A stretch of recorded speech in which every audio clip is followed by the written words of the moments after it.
শুক্রবার সারাদিনই মেঘাচ্ছন্ন ছিল দেশের আকাশ। এমন স্বস্তি শনিবারও থাকবে বলে জানিয়েছে আবহাওয়া অফিস। সেই সাথে দেশের মধ্যাঞ্চলের জেলাগুলোর ওপর দিয়ে গুড়ি গুড়ি বৃষ্টিপাতের সংখ্যাও রয়েছে অপেক্ষাকৃত বেশি।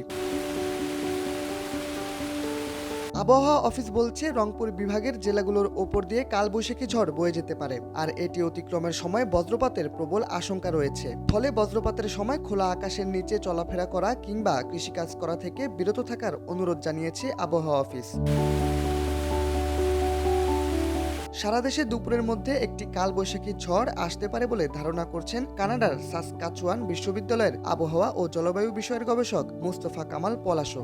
শনিবার তার ভেরিফাইড ফেসবুক পেজের এক পোস্টে এই আশঙ্কার কথা জানানো হয়। তিনি জানান, শনিবার সকাল 10টার পর থেকে দুপুর 2টার মধ্যে রংপুর, রাজশাহী ও ময়মনসিংহ বিভাগের বিভিন্ন জেলার ওপর দিয়ে বজ্রপাত সহ কালবৈশাখী ঝড় হওয়ার আশঙ্কা রয়েছে।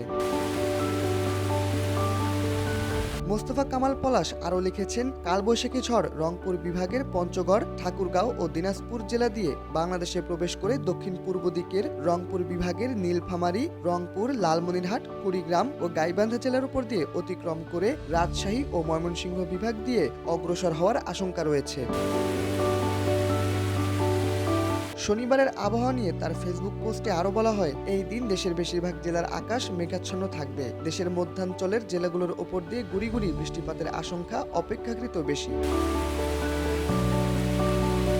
আবহাওয়া অফিস জানিয়েছে, রোববারও দেশের বিভিন্ন অঞ্চলে ঝড় বৃষ্টি হতে পারে। এরপর থেকে তাপমাত্রা ক্রমশ বৃদ্ধি পাবে, গরম বাড়বে।